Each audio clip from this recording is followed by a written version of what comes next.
watching News 25. Local coverage you can count on. News 25 is brought to you by J.K. Nelson Law, voted Best of Las Vegas. Give them a call, 702-727-9900.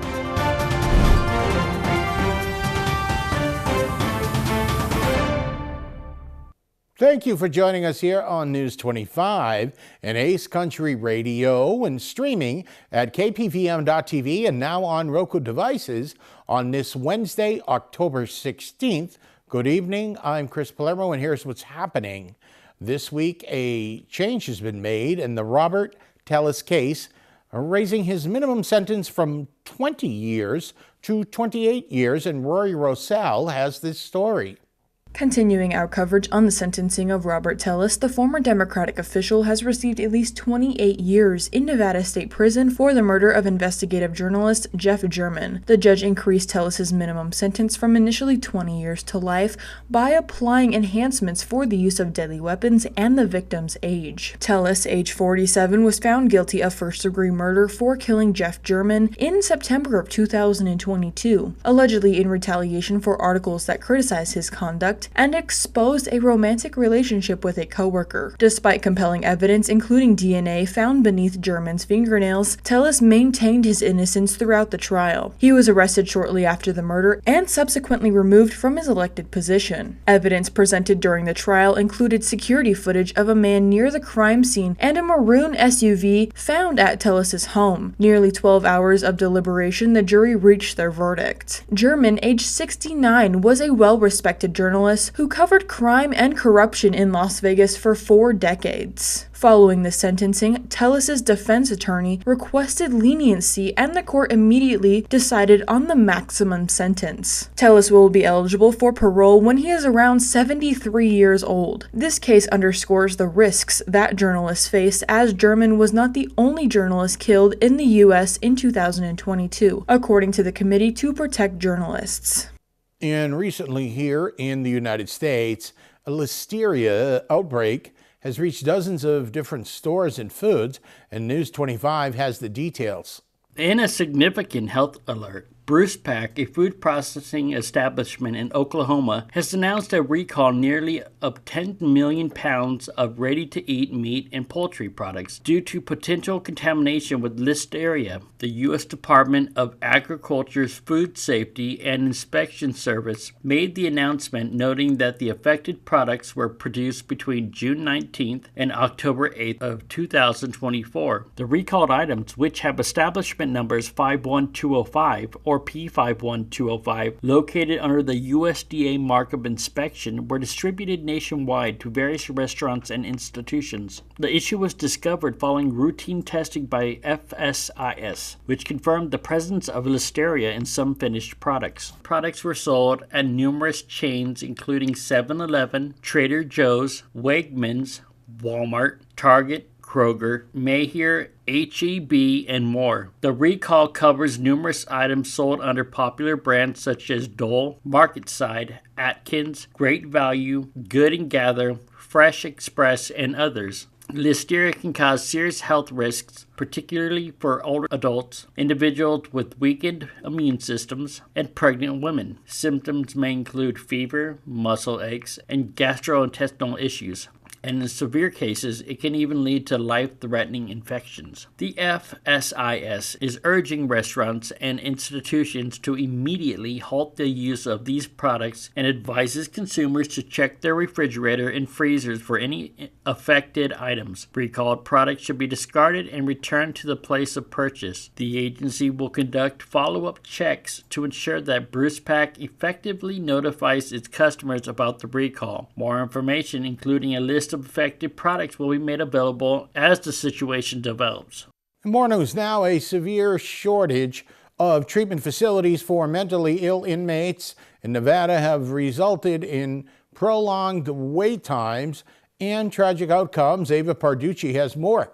A severe shortage of space for defendants deemed incompetent to stand trial in Nevada is leading to prolonged delays in treatment for mentally ill inmates, resulting in tragic outcomes. At least 2 inmates, including 37-year-old James Shadian, have died while awaiting transport to state facilities, despite regulations that mandate treatment should begin within 7 days of a judge's ruling. Shadian, diagnosed with schizophrenia, was deemed unfit for trial in September 2022 and spent 46 days in a psychiatric unit at the Clark County Detention Center. During this time, his mental health continued to deteriorate. Family members and advocates have expressed outrage over the circumstances surrounding his death, stating that repeated alerts for help went unheard. On the day he died, Shadian activated his call light multiple times to signal for assistance, but officers failed to respond adequately, leading to his tragic demise. Shadian's case reflects a larger systemic failure within Nevada's mental health care framework. With only 239 forensic treatment beds available statewide, many inmates find themselves trapped in a cycle of incarceration rather than receiving the medical attention they urgently require. As of October, the average wait time for inmates to be transferred to a treatment facility has increased to 78 days, a significant rise attributed to ongoing staffing shortages and a lack of resources. The Nevada Division of Public and Behavioral Health is working to address these issues, including plans to add hundreds of new treatment beds and improve the overall mental health. However, these measures have not been implemented quickly enough to prevent further tragedies. In addition to Shadian, another inmate, Fernando Martinez, died in custody in 2023 after suffering from severe neglect. Diagnosed with schizophrenia, he starved himself over 2.5 months, losing over 60 pounds before succumbing to his condition. His case further illustrates the dire state of mental health care in the corrections system and raises alarm among advocates and officials. As the wait times for treatment continue to rise, approximately 100 individuals on average are currently awaiting transfer in the Clark County. Advocates, including public defenders, are pressing for systemic changes to ensure that mentally ill inmates receive timely and appropriate care. The ongoing struggle for justice and adequate mental health care within the correctional system is critical, especially as the state grapples with increasing rates of mental illness among incarcerated populations. More local stories coming up. You're watching News 25.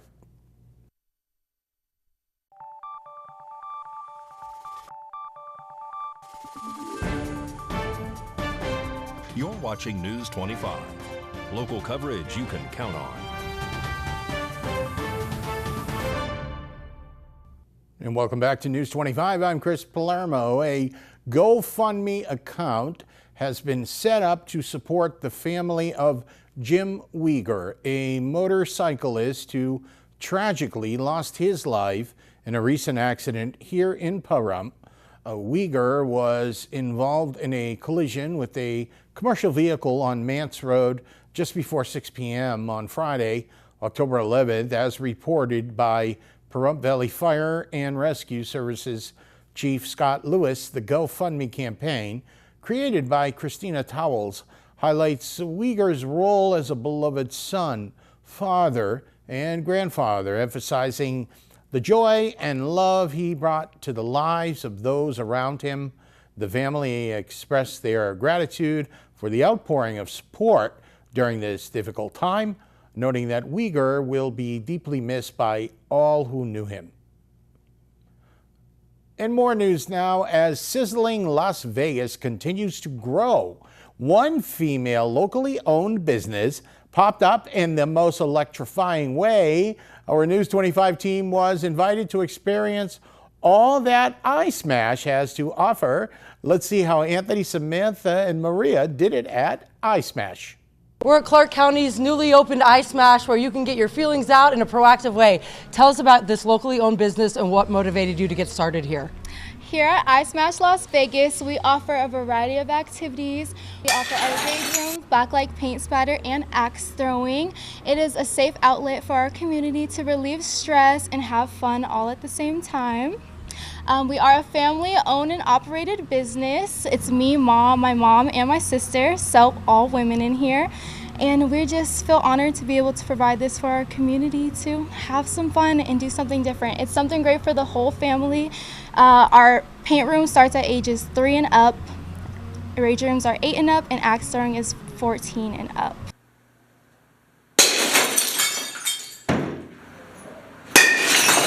feels very positive in here once you're in here and doing the activity. Yes, we try to just make it a great vibe in here, make it a place where people can come and just have fun and just let loose a little bit. We have a great lounge for people to relax in, and then our rage rooms, we provide the full safety gear, so when you go in there, you're feeling confident and safe to go smash some stuff. Paint rooms, we make sure you guys can come out completely clean. We offer poncho packs, and our axe throwings, we're sure to give you guys a proper tutorial so you can get in there, throw some axes, and have some fun.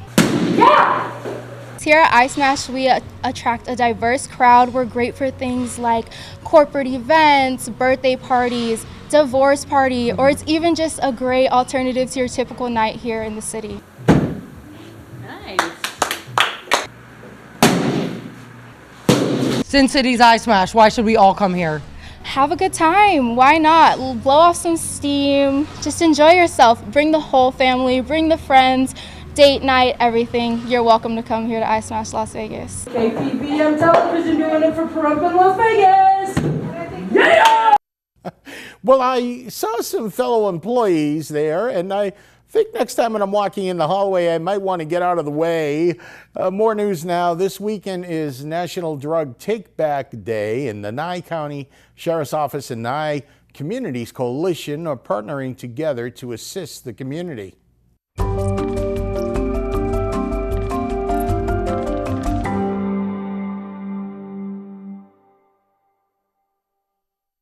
The Nye County Sheriff's Office and Nye Communities Coalition are partnering on National Prescription Drug Take-Back Day on Saturday, October 19th. People may turn in their expired or unused medications from 10 a.m. to 2 p.m. at the Smith's Food and Drug at 601 South Highway 160. Look for the booth in the parking lot right next to the store's entrance. This event is crucial for preventing drug misuse and protecting the environment. Though if you live in Las Vegas and not Pahrump, there are several locations throughout Las Vegas and Henderson that you can donate your old or unused prescriptions. All you need to do is visit the Las Vegas Metropolitan Police Department's website, and they have all the addresses right there. Make sure to mark it on your calendars and spread the word.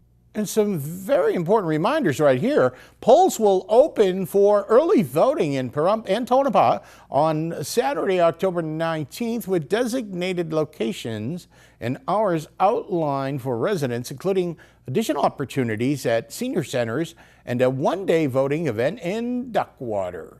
Polls will open Saturday in Pahrump and Tonopah for early voting in the 2024 general election. Early voting will take place at the Bob Rudd Community Center located at 150 North Highway 160 in Pahrump and the County Clerk's Office at 101 Radar Road in Tonopah. Additionally, one day of early voting will be held in Duckwater, and opportunities will also be available at the senior centers in both Tonopah and Pahrump. In Pahrump, early voting hours are scheduled for Saturday, October 19th from 10 a.m. to 4 p.m. and continue Monday, October 21st through Friday, October 25th from 10 a.m. to 6 p.m. Voting will resume on Saturday, October 26th from 10 a.m. to 4 p.m. and again Monday, October 28th through Friday, November 1st during the same hours. The Pahrump Senior Center will also offer voting on Wednesday, October 23rd and Wednesday, October 30th from 10 a.m. to 2 p.m. In Tonopah, early voting will occur on Saturday, October 19th from 10 a.m. to 2 p.m., followed by voting Monday, October 21st through Friday, October 25th from 9 a.m. to 5:30 p.m. Voting will be available again on Saturday, October 26th from 10 a.m. to 2 p.m. and Monday, October 28th through Friday, November 1st during the same hours. The Tonopah Senior Center will provide voting on Thursday, October 24th from 10 a.m. to 2 p.m. The Duckwater Gym will host early voting on Tuesday, October 22nd from 10 a.m. to 4 p.m. It is important to note that there are no early voting locations in other areas of Nye County, but residents from outside these areas may vote at either of the designated locations. On General Election Day, November 5th, polls will be open from 7 a.m. to 7 p.m. Voters are encouraged to check their registration status at www.registertovotnv.gov or contact the Nye County Clerk at 775-482-8127 for further information. Mikey has your look at sports. Kaylee has your weather all coming up. You're watching News 25.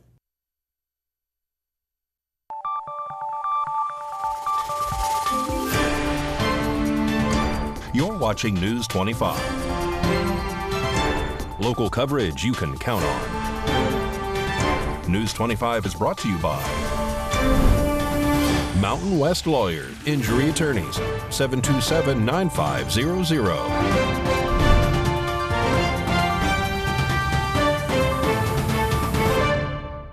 And welcome back to News 25. I'm Chris Palermo. Well, the Vegas Golden Knights were undefeated. Did they continue that streak? Mikey has your look at sports.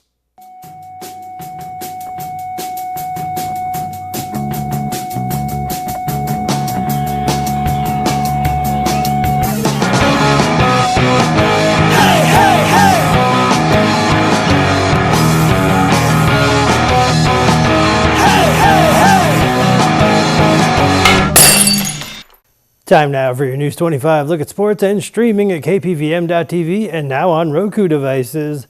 The Vegas Golden Knights winning streak is over. The Washington Capitals beat them last night 4-2. Next up for the Golden Knights, they're off to Tampa to play the Lightning.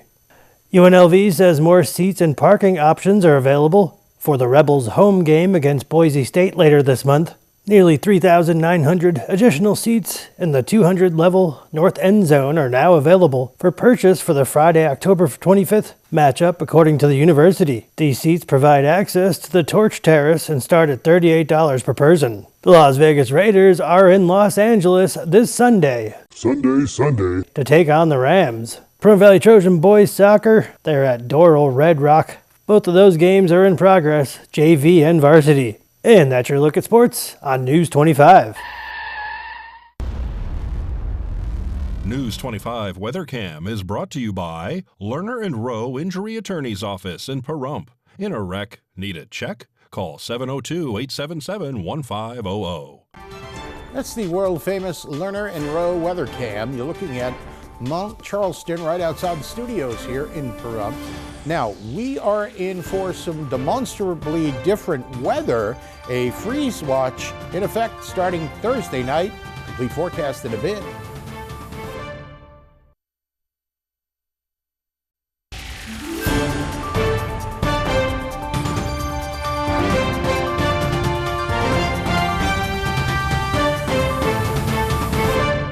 Good evening, Nevada. I'm Kaylee Bentler in the News 25 Weather Studios. Let's check out the regional weather to start with.